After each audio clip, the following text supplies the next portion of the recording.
Сәлеметсіздер ме, әріптестер? Мен бүгін сіздерге математикадан 2-ші сынып 2-ші тоқсандағы 1-ші БЖБ-ны ұсынамын.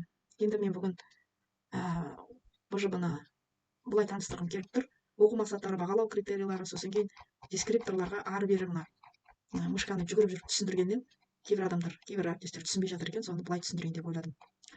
Менің каналыма сіздер алдымен жазылып қоюды ұмытпаңыздар. Керек осы БЖБ керек болса, мен телефон номерімді қалдырамын, соған хабарласып, осы БЖБ туралы білсеңіздер болады.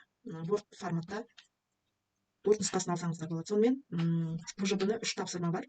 Бірінші баған түрінде орындау, екінші салыстыру, үшінші есепті шығару. Енді баған түрінде қосу және азайтуды орында деген тапсырмаға келетін болсақ, 46-ны 31-ге қосамыз және 59-дан 44-ті аламыз. Бұл жерде бала 10-дықтан аттамай қосады. Мынаған бірінші тұрған 46 қосу 31-ге 1 бала алады, 59 алу 44-ге 1 бала алады. Бұл 10-дықтан аттамай.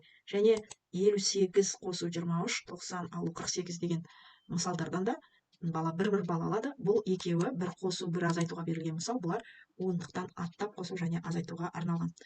Енді осы жерде мен қай оқу мақсатын алдым? 2, 1, 2, 8, 34 қосу 23, 57 алу 23, 45 қосу азайту 19, 47 қосу 33, 80 алу 47, 100 алу 35 жағдайларында 2 таңбалы сандарды қосу және азайту алгоритмдерін қолдану деген оқу мақсатына сай осы тапсырманы алып отырмын. Келесі 2-ші тапсырма бізде амалды орында және салыстыр. Бұл жерде 45 ондық пен 5 ондықты қосу керек және 600-ден 100-ді алып салыстыру керек. Былайша айтқанда жүздіктерді салыстыру ғой. Осы тапсырманы, 2-ші тапсырманы мен мына оқу мақсатына сай деп алып отырмын. 2, 1, 1, 4 санаудың ірі бірлігі жүздікті құрастыру, 1000-ға дейінгі сандармен санау және жазу, салыстыру деген оқу мақсатын орындау үшін осы тапсырманы, 2-ші тапсырманы беріп отырмын. Және 3-ші тапсырма менде есепті шығар деп тұр. Ағаштың бұтақтарында 14 шымшық және одан 5-еуі артық суық торғай қонып отыр. Ағаш бұтағында барлығы неше құс отыр. Енді бұл жерде айта кету керек, бізде 399-ші бұйрық бойынша мынандай өте 2, 5, 1, 8 деген мынандай өте үлкен оқу мақсаты беріліпті. Бұл жерде барлық арифметикалық амалдарға берілген жай есептердің шешуін санды өрнектер және теңдеулер түрінде модельдейді деген сөз ғой. Және құрама есептердің шешуін санды өрнекпен жекелеген амалдар түрінде модельдейді деген 2 мақсат берілген. Бір мақсаттың ішіне бірігіп тұр ғой. Сонда мынау жартысы. Мына сызбаға дейінгісі мен үлкейтіп көрсетейінші.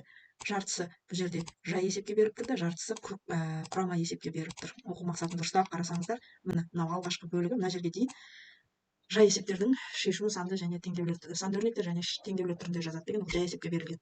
Ал менің алып отырған есебім құрама есеп болғандықтан, мен осы оқу мақсатының 2-ші бөлігін алдым. Мына бөлігін алдым.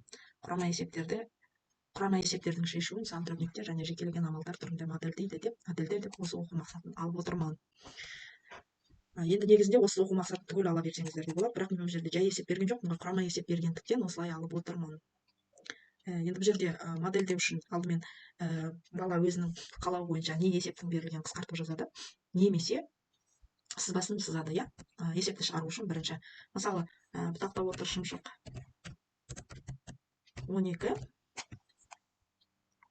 14, қараңызына жерден қарайтып қояйық. Және суық торғай, мен қысқартып жаза салайын, белгісіз, суық торғай белгісіз, одан 5-еуі артық. 5-еуі артық.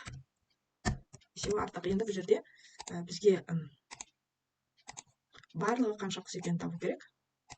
Ол үшін былай істеуге болады, мына барлығы неше құс. Осылай жазуға да болады, немесе сызбасын сызуға да болады. Қазір мен сызбасын да сызып көрсете салайын, енді видеоны.